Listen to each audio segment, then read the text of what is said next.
to deliver.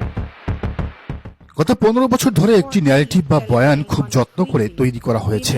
সেটি হলো জামায়াত আন্দোলন করতে পারে, সরকার নামাতে পারে, সরকার ফালাতে পারে, কিন্তু দেশ চালানোর মতো মস্তিষ্ক বা ব্রেইন তাদের নেই। বিশেষ করে অর্থ মন্ত্রণালয় চালানোর মতো দক্ষ লোক তাদের নেই। সম্প্রতি বিএনপির মির্জা ফখরুলের জামাই ফাহাম আব্দুস সালাম তো বলেই দিলেন, জামায়াতের অর্থমন্ত্রী হওয়ার মতো একটা লোকও নাকি নেই, কোনো যোগ্যতা সম্পন্ন লোক জামায়াতে নেই। তারা বলে জামায়াত ক্ষমতায় গেলে অর্থনীতি ধসে পড়বে। কিন্তু আজ আমরা আপনাদের এমন একটি ছবি দেখাবো যা বিরোধীদের এই 15 বছরের অপপ্রচারকে এক নিমিষেই ধুলোয় মিশিয়ে দেবে। আজকের এই পর্বে আমরা এক্সপোজ করব জামায়াতের ইকোনমিক শ্যাডো ক্যাবিনেট।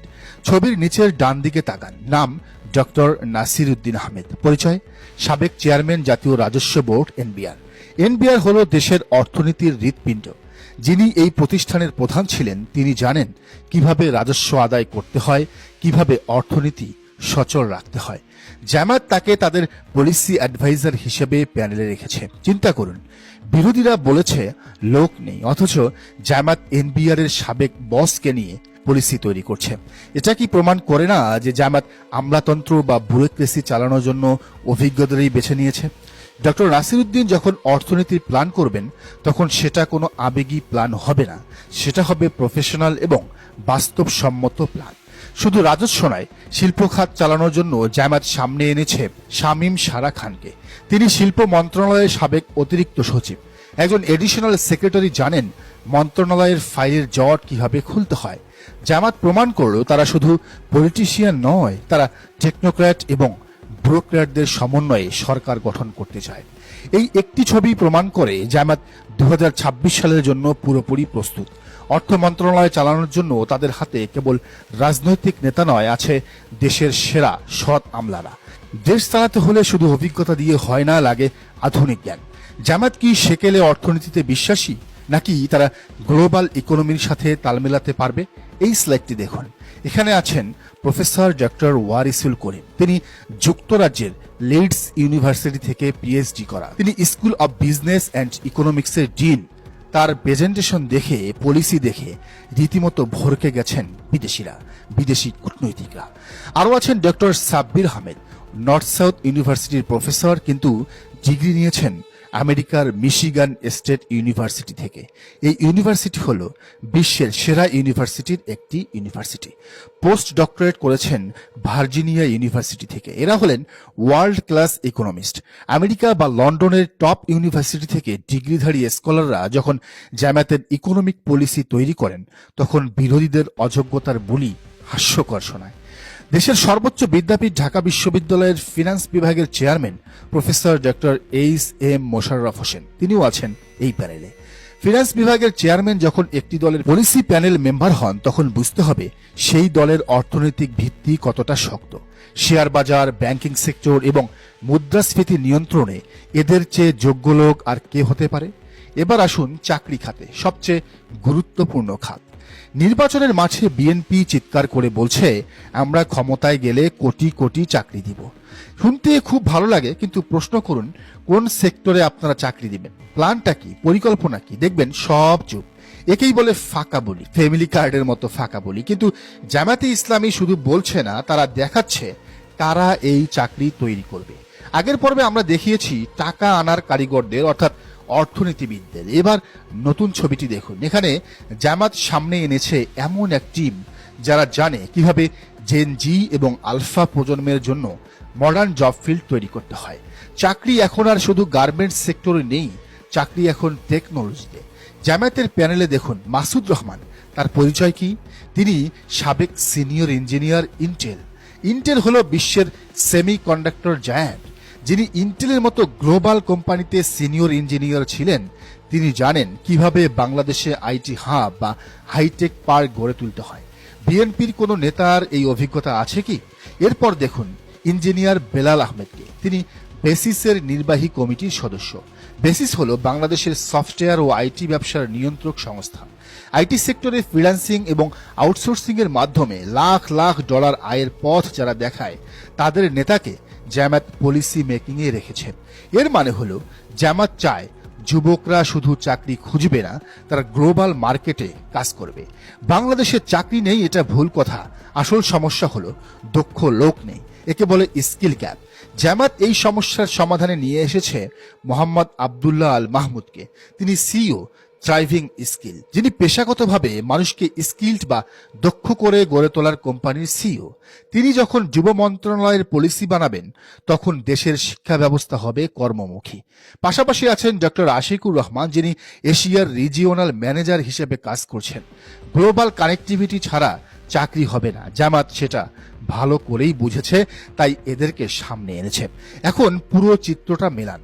আগের ছবিতে আমরা দেখেছি শামীমারা খান, যিনি সাবেক অতিরিক্ত সচিব শিল্প মন্ত্রণালয়, এবং ডক্টর নাসির উদ্দিন, সাবেক এনবিআর চেয়ারম্যানকে। তারা ইন্ডাস্ট্রি বানাবেন এবং ফান্ডের ব্যবস্থা করবেন। আর এই ছবিতে মাসুদ রহমান, যিনি ইন্টেলে কাজ করছেন, এবং বেলাল আহমেদ, যিনি বেসিসে কাজ করছেন, সেই ইন্ডাস্ট্রিতে টেকনোলজি বসাবেন এবং চাকরির ক্ষেত্র তৈরি করবেন। বিএনপি দিচ্ছে শুধু রাজনৈতিক ভাষণ, ভুয়া ফ্যামিলি কার্ড, আর জামাত দিচ্ছে অর্থনীতি প্লাস প্রযুক্তি প্লাস দক্ষতার এক কমপ্লিট ইকোসিস্টেম। জেনজি এবং আলফা জেনারেশনের ভাষা জামাত যেভাবে বুঝেছে, অন্য কোনো দল তার ধারের কাছেও নেই। আপনি কি এমন দলের প্রতিশ্রুতিতে বিশ্বাস করবেন যাদের কোনো পরিকল্পনা নেই, প্ল্যানিং নেই, নাকি এমন দলের উপর ভরসা করবেন যাদের টিমে ইন্টেল, বেসিস এবং টপ ইউনিভার্সিটির প্রফেশনালরা আছেন? কোটি চাকরির স্বপ্ন যারা দেখায় তাদের নয়, যারা সেই স্বপ্ন বাস্তবায়নের রোডম্যাপ এঁকেছে, ভোট তাদেরকেই দিন। উন্নত বিশ্বে বিরোধী দলগুলো শ্যাডো ক্যাবিনেট গঠন করে, জামাত ঠিক সেই কাজটি করছে। এই পলিসি সামিট প্রমাণ করে তারা ক্ষমতায় যাওয়ার আগেই ঠিক করে রেখেছে কে অর্থমন্ত্রী হবেন, কে উপদেষ্টা হবেন। এটাকে বলে অ্যাডভান্সড পলিটিক্যাল ভিশন। জামায়াতের ঝুড়িতে লোক নেই এটা ভুল, বরং জামায়াতের ঝুড়িতে এমন সব লোক আছে যাদের যোগ্যতা অনেক বড় দলের চেয়েও বেশি। এবার আসেন স্বাস্থ্য খাত। জামায়াতের আনবিচেবল দুর্গ বলা হয় চিকিৎসা খাতকে। দেশের সবচেয়ে বেশি ডাক্তার এই দলটার, এখানে জামায়াত অপ্রতিদ্বন্দ্বী। পরিসংখ্যান বলছে জামায়াতের নারী ও পুরুষ শাখায় যে পরিমাণ স্পেশালিস্ট ডাক্তার রয়েছেন তার অর্ধেকও বিএনপির ড্যাবে নেই। এটা শুধু সংখ্যার বিষয় নয়, সারা দেশে ইবনে সিনা, ইসলামী ব্যাংক হাসপাতাল এবং শত শত প্রাইভেট ক্লিনিক পরিচালনা করে জামায়াত একটি প্যারালাল হেলথ সিস্টেম দাঁড় করিয়েছে। যারা বেসরকারিভাবেই এত বড় স্বাস্থ্যসেবা চালাতে পারে, তারা যখন স্বাস্থ্য মন্ত্রণালয়ের দায়িত্বে আসবে তখন দেশের স্বাস্থ্য খাতের চেহারাই বদলে যাবে। জামায়াতে ইসলামী স্বাস্থ্য খাতে দুটি বড় পলিসি দিয়েছে। 5 বছরের নিচে আর 60 বছরের উপরের সবার চিকিৎসা ফ্রি। এই দুই সময়ে কিন্তু মানুষের চিকিৎসার পেছনে সবচেয়ে বেশি খরচ হয়। তাহলে এবার বলেন, ভোট কাকে দিবেন? জামায়াতের একটি বড় শক্তি হলো তাদের নারী জনশক্তি। মেডিকেল সেক্টরে হাজার হাজার নারী ডাক্তার জামায়াতের আদর্শ ধারণ করেন। স্বাস্থ্য খাতে নারীদের অংশগ্রহণ নিশ্চিত করতে জামায়াত যে মডেল তৈরি করেছে তা অন্য কোনো দলের নেই। স্বাস্থ্যমন্ত্রী বা সচিবালয়ে এদের পদায়ন হলে স্বাস্থ্যসেবা হবে মানবিক এবং দুর্নীতিমুক্ত। বন্যা হোক কিংবা করোনায় জামায়াতের ডাক্তাররা সবার আগে মাঠে নামেন। এই ডেডিকেশন কেন? কারণ তাদের কাছে ডাক্তারি শুধু পেশা নয়, এটি একটি ইবাদত। এই স্পিরিটটাই স্বাস্থ্য মন্ত্রণালয় চালানোর জন্য দরকার। স্বাস্থ্য খাত নিয়ে বিরোধীরা কোনো প্রশ্ন তোলার সাহস এমনিতেও পায় না, কারণ এখানে জামায়াত চ্যাম্পিয়ন, সবার চেয়ে এগিয়ে। দেশ চালাতে হলে দুটি জিনিস লাগে, এক যোগ্যতা, দুই সততা। জামায়াত আজ প্রমাণ করেছে তাদের যোগ্যতা আছে, আর ইতিহাস প্রমাণ করেছে তাদের সততা আছে। জামায়াত কখনো এককভাবে ক্ষমতায় ছিল না, কিন্তু যখন এই সুযোগ পেয়েছে তাদের মন্ত্রীদের বিরুদ্ধে দুর্নীতির একটা মামলাও কেউ দিতে পারেনি। এমনকি তাদের চরম শত্রুরাও তাদের চোর বলতে পারেনি। অন্য কার্ড খেলেছে, মুক্তিযুদ্ধ কার্ড খেলেছে, গুপ্ত কার্ড খেলেছে, কিন্তু তাদেরকে চোর, বাটপার, দুর্নীতিবাজ কিংবা চাঁদাবাজ কেউ বলতে পারেনি। একজন এনবিআর চেয়ারম্যান যখন সৎ হন তখন দেশের রাজস্ব বাড়ে। একজন অর্থমন্ত্রী যখন টাকা পাচার করেন না তখন রিজার্ভ বাড়ে। জামায়াতের এই প্যানেল মেম্বাররা শুধু উচ্চশিক্ষিত নন, তারা নৈতিকভাবে বলিয়ান। এই কম্বিনেশনটাই বাংলাদেশকে সিঙ্গাপুর বা মালয়েশিয়া বানাতে পারে। বিরোধীরা কেন বলে জামায়াতের লোক নেই? কারণ তারা ভয় পায়। তারা জানে মানুষ যদি একবার জানতে পারে যে জামায়াতের কাছে ডক্টর নাসিরউদ্দিন বা ডক্টর সাব্বিরের মতো লোক আছে, তবে মানুষ আর লুটেরাদের ভোট দেবে না। তাই তারা এই সত্যটা লুকিয়ে রাখতে চায়। কিন্তু আজকের এই ছবি সব ফাঁস করে দিয়েছে। জামায়াতের সবচেয়ে বড় শক্তি তাদের ক্লিন ইমেজ। এর সাথে যখন টেকনিক্যাল এক্সপার্ট যুক্ত হয় তখন তা হয়ে ওঠে অজেয়। আজকের এই সেমিনারটা শুধু একটি সেমিনার নয়, এটি ছিল আগামীর বাংলাদেশের ব্লু প্রিন্ট উন্মোচন। জামায়াত 2026 সালের জন্য যে ভিশন তৈরি করেছেন তার নাম অ্যাসপায়ারিং বাংলাদেশ। এখানে অর্থনীতি, ব্যবসা এবং বিনিয়োগ নিয়ে কথা হয়েছে।